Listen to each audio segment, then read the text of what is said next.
A family that owns the motel you slept in last night and lives in the room behind the front desk. A man who built the most luxurious hotels in India, starting from a clerk's job that paid him 50 rupees a month. And a man who was the richest human being on planet Earth, worth $20 billion, while reporters called him the stingiest man alive.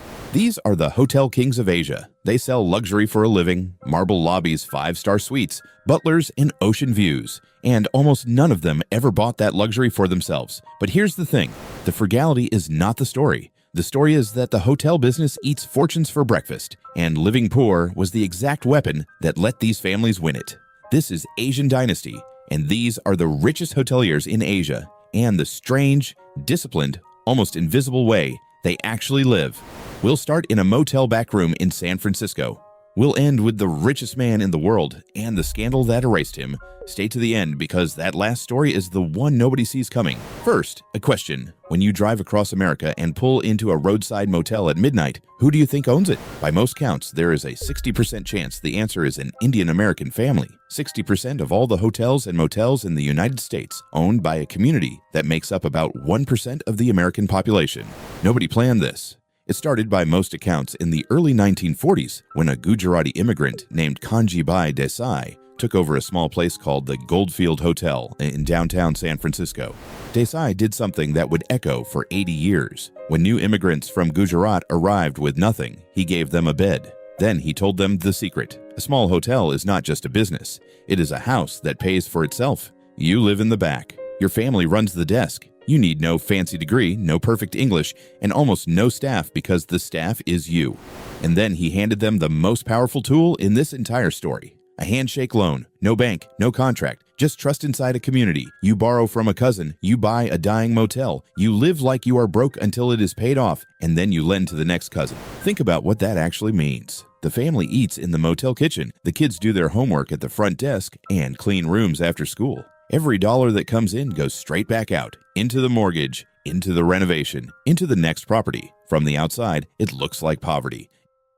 It is actually a machine, and the timing was perfect. In the 1970s, gas prices exploded, American owners wanted out, and roadside motels were selling for almost nothing. Many of the buyers were Gujarati families who had just been thrown out of East Africa with nothing but suitcases. They had already lost everything once. Living cheap didn't scare them at all. One of those arrivals was a young man named H.P. Rama. He landed in America in 1969 with, as the story goes, just a few dollars in his pocket. He washed dishes. He saved. He bought one small motel with family help. Today, the company he founded owns dozens of hotels, including Marriott's and Hyatt's. And Rama became the first chairman of the Asian American Hotel Owners Association. That association now represents the owners of more than 30,000 hotels. And around 70% of the Indian American motels in this country belong to families who share a single last name, Patel. Americans even gave the whole phenomenon a nickname, the Patel Motel, an empire built not on billions, but on backrooms. Remember that playbook. Live inside the asset, spend nothing, let the building pay for itself. Because every hotel king in this video used a version of it. Now let's go to India, to a hill town called Shimla in the year 1922. A young man named Mohan Singh Oberoi has just talked his way into a job at the Cecil Hotel. He is a front desk clerk. His salary is 50 rupees a month. At the time, that was a handful of dollars. Oberoi had grown up with nothing. He was born in a small Punjabi village in 1898, and his father died when he was 6 months old. There was no inheritance, no connections. Just a mother who refused to let him quit. So at the Cecil, he did every job nobody wanted. He watched how the coal was counted, how the linen was washed, how every single rupee moved through the building. The manager noticed and kept promoting him. And Oberoi kept saving, living on almost nothing for more than a decade. Then came the move. To buy his first hotel, he pledged everything he had, including his wife's jewelry, every bangle. All of it, mortgaged, for a hotel. It worked, and then he did it again, bigger. He took over a massive 500-room hotel in Calcutta that other businessmen were terrified to touch because a deadly cholera outbreak had emptied it. Oberoi got it cheap, and when the Second World War came, he filled those rooms with soldiers, and the money poured in. By 1943, the former clerk had taken control of the largest hotel chain in India. That is the pattern, by the way. The frugal ones buy when everyone else is afraid. And you can only do that if you have been saving while everyone else was spending. The clerk from Shimla went on to build the Oberoi Group, Dozens of hotels across India, Egypt, Indonesia, and beyond ranked among the finest luxury hotels on earth. An empire worth billions of dollars today. The man who counted coal sacks died in 2002 at 103 years old, still holding the title of chairman, 50 rupees a month to a company worth billions. And he never forgot which of those two numbers built the other. But if you want the purest case of a hotel king who lived like an ordinary man, you have to go to Mumbai. In 1903, a legendary industrialist named Jamsetji Tata opened the Taj Mahal Palace Hotel on the Bombay waterfront. The legend, and historians still argue about this, says he built it after a whites-only hotel refused to let him in the door. So he answered the insult with the grandest hotel in Asia, one of the first buildings in Bombay lit by electricity. A century later, that hotel, and the giant Tata empire around it, was led by his descendant Ratan Tata. And Ratan Tata may be the least billionaire-like billionaire who ever lived. The man controlled a group of companies doing more than $100 billion a year in revenue. Jaguar, Land Rover, Tata Steel, the tea company that bought Tetley, and the Taj Hotels, over 100 of them from Mumbai to New York. And here is how he lived. When he became chairman in 1991, he was entitled to a grand official residence in Mumbai. He never took it. He stayed in his modest flat in the Colaba district and lived there for decades. He drove himself around Mumbai in cars his own company made. No convoy, no entourage. Staff at the Taj say that when he ate at his own hotel, he insisted on paying his own bill. And the headquarters of his $100 billion empire famously leaves its doors open for the stray dogs of Mumbai because Ratan Tata loved them. Why live like that? Because the fortune was never really his.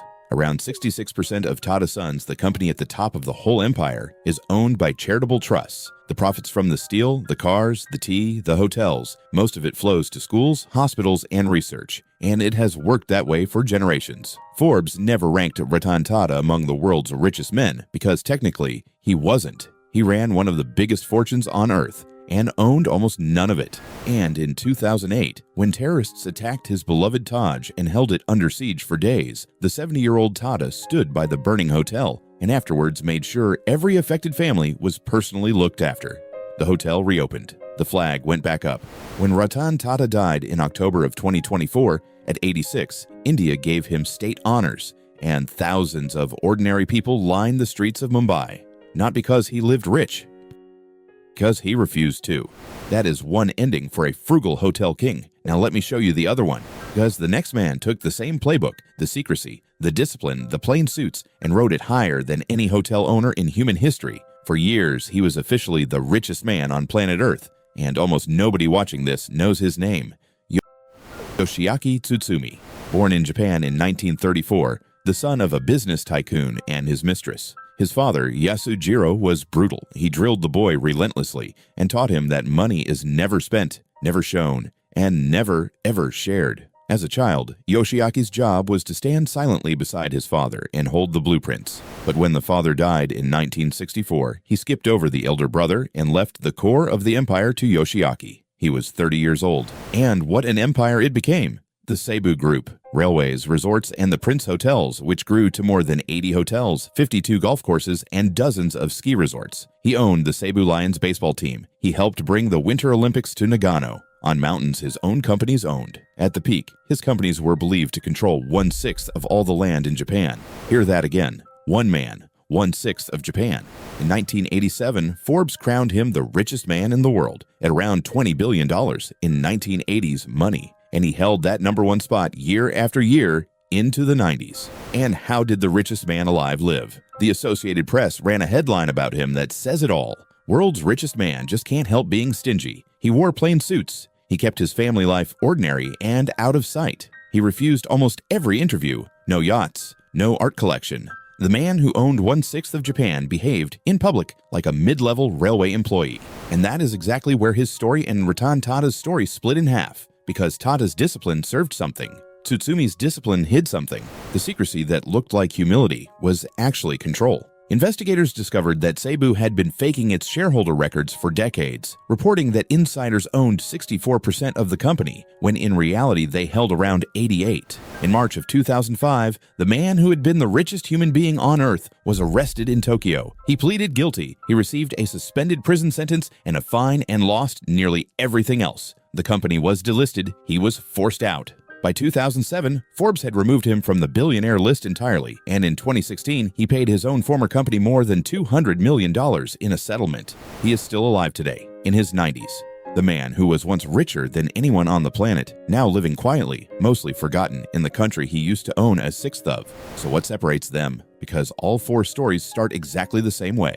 Live inside the asset, count every coin, let the building pay for itself, never perform wealth for strangers. The Patel families did it in motel back rooms. Oberoi did it on a clerk's salary. Tata did it in a small flat in Colaba. Tsutsumi did it in plain suits at the very top of the world. Frugality was never the point. It was the weapon. Hotels are a brutal business. Huge buildings, huge debts, empty rooms in every recession. The owners who survive are the ones who need almost nothing for themselves, but the endings could not be more different. And this is the real lesson of the whole video. Frugality in service of something, a family, a community, a trust, a country, builds dynasties that outlive you. The Patels turned it into a 60% share of American hotels. Oberoi turned it into a name that still means luxury a century later. Tata turned it into schools and hospitals, and a nation wept at his funeral. Frugality in service of nothing but control, hoarding, hiding, faking the numbers, built the tallest fortune of them all. And it still collapsed, because living like you are poor only makes you rich if you know what the money is actually for. If this one surprised you, tell me in the comments which hotel king you had never heard of. I read everyone, and if you want 10 more dynasties nobody talks about, watch our video on the richest Asian tycoon families next. This is Asian Dynasty, where old money stays quiet and quiet money runs the world.